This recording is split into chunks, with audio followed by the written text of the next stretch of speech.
Terap. Bismillahirrahmanirrahim. Alhamdulillah wassalatu wassalamu ala Rasulillah wa ala alihi wa man walah.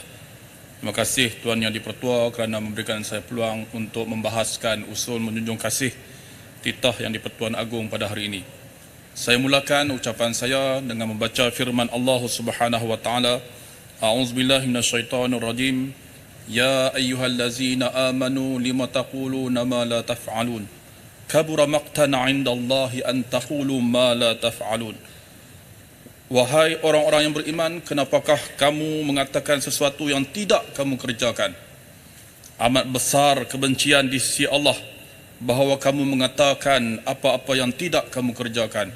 Surah As-Saff ayat 2 dan 3. Terlebih dahulu, saya mewakili seluruh rakyat Padang Terap patut menjunjung kasih ke bawah duli Yang Maha Mulia Sri Paduka Baginda Yang di-Pertuan Agong Sultan Ibrahim Ibni Almarhum Sultan Iskandar atas titah yang telah menzahirkan keprihatinan Baginda terhadap keluhuran perlembagaan, ketinggian dan kesucian agama Islam dan mementingkan keperluan rakyat serta mengambil berat tentang masa depan negara kita. Asah kapak tajam beliung, tebang mari kayu berduri.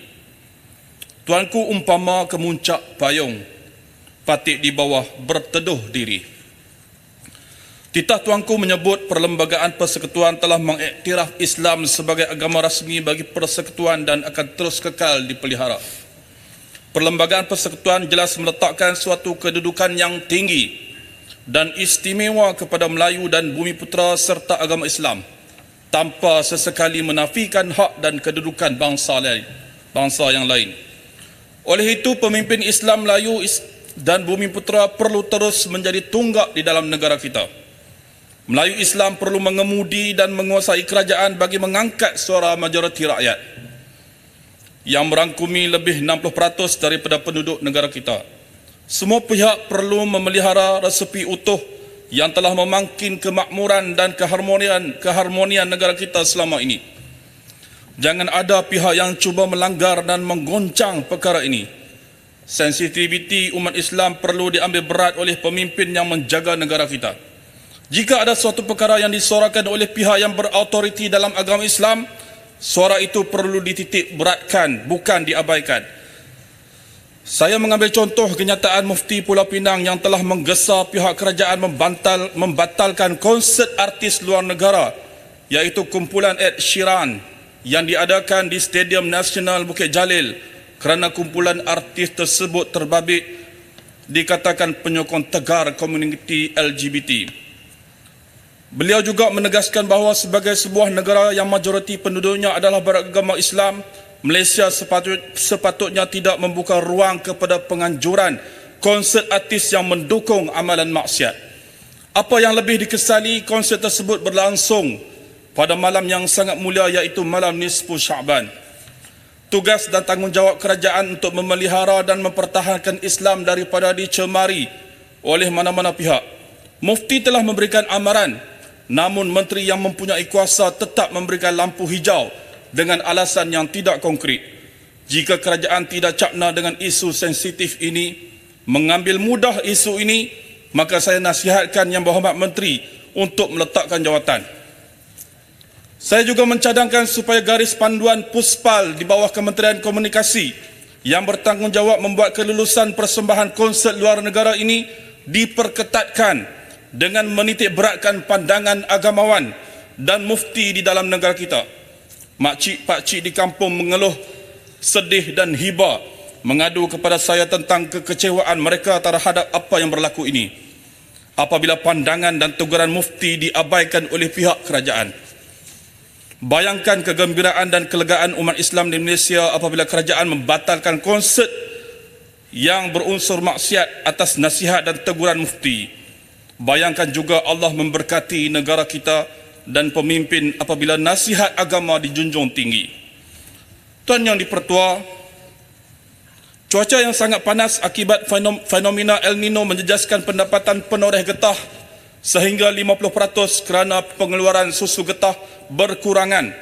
Walaupun harga getah semasa agak baik, Ketika ini, penoreh getah menzahirkan rasa kecewa apabila getah yang ditoreh berhenti mengeluarkan susu dalam tempoh 30 minit berbanding 2-3 jam sebelum ini.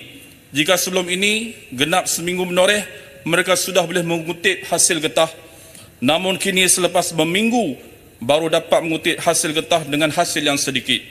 Penoreh tersempit dengan kenaikan kos sara hidup, ditindih pula dengan pendapatan harian mereka terjejas. Namun apakan daya, mereka terus bertahan menoreh kerana tiada pilihan yang lain. Mahu atau tidak, mereka terpaksa keluar menoreh dalam keadaan cuaca yang sangat panas meskipun berisiko kepada kesihatan. Penoreh getah tiada pilihan. Mereka tetap perlu menoreh demi sesuap nasi dan untuk menyambut Ramadan, persiapan anak-anak bersekolah dan persiapan menyambut Aidilfitri yang mendatang. Meskipun jauh di sudut hati mereka sedar bahawa hasil getah yang diusahakan dengan berhempas pulas setiap hari mungkin tidak setimpal dengan tenaga yang telah dicurahkan.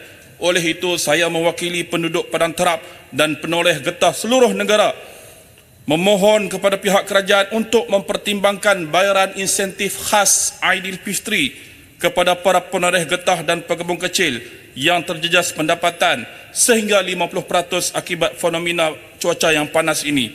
Alangkah gembiranya penduduk kampung penoreh getah jika mereka menerima duit raya pada tahun ini. Berkaitan getah ini juga, saya ingin sekali lagi mengulangi gesaan saya kepada pihak kerajaan untuk melonjakkan industri getah negara melalui projek mega Kedah Rubber City ataupun Bandaraya Getah di Padang Terap yang dikendalikan oleh NCIA di bawah Kementerian Ekonomi.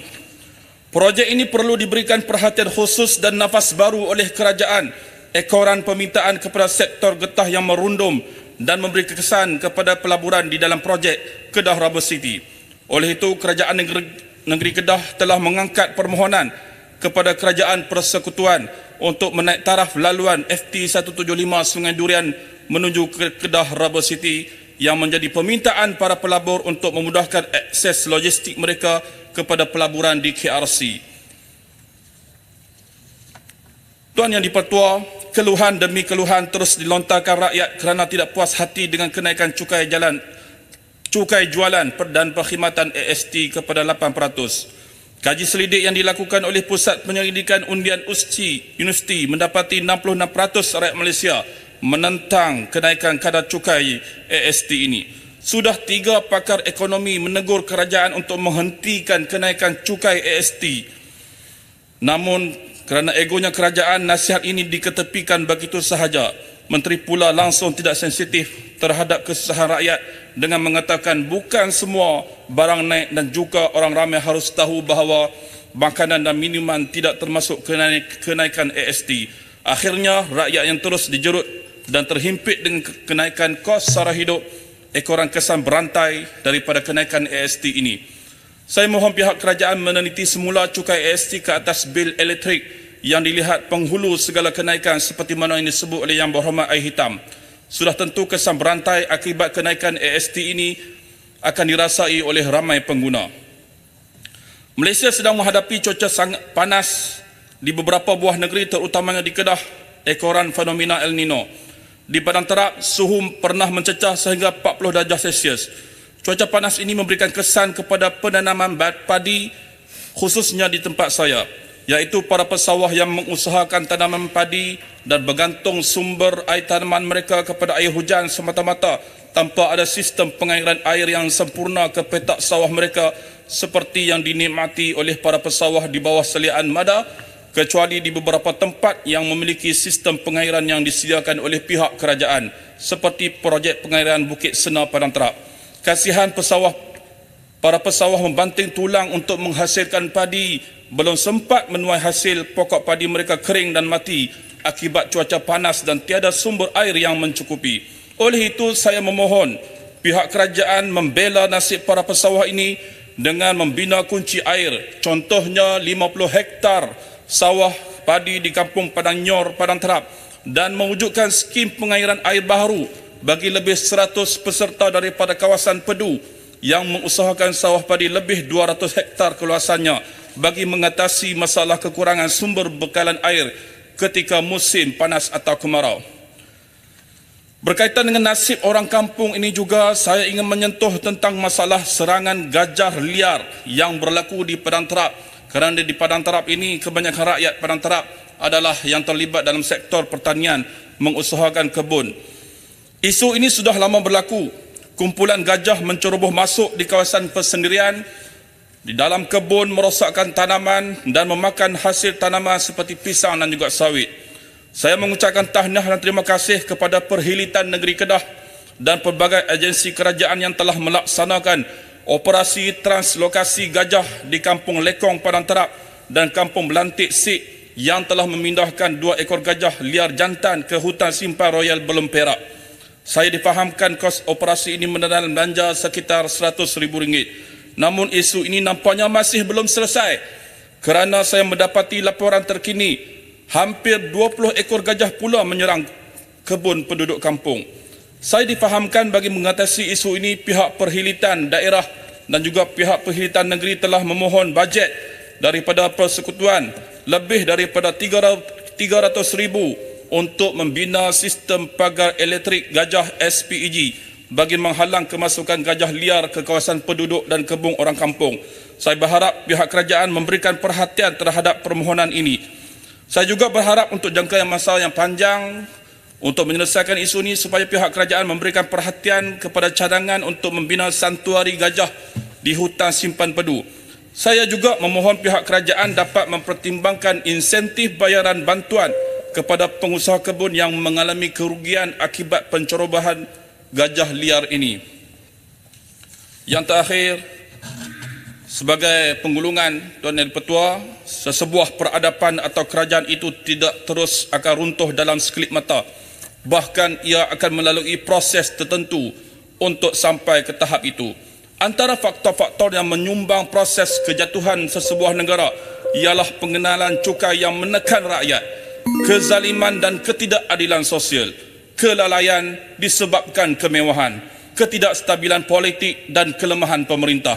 Oleh yang demikian, kerajaan perlulah berperanan seperti kerajaan, mempunyai jiwa yang besar untuk menerima kritikan dan merendah diri untuk mendengar keluh kesah rakyat yang berada di bawah sana. Kasihanilah rakyat, dengarlah suara rakyat bawahan, jangan dipandang sebelah mata. Baju dicuci harus dibilas, saat dijemur diinjak unggas. Jadi kerajaan tak boleh malas, harus kerjakan semua tugas. Tuan Yang Di-Pertua Padang Terap menyokong. Terima kasih.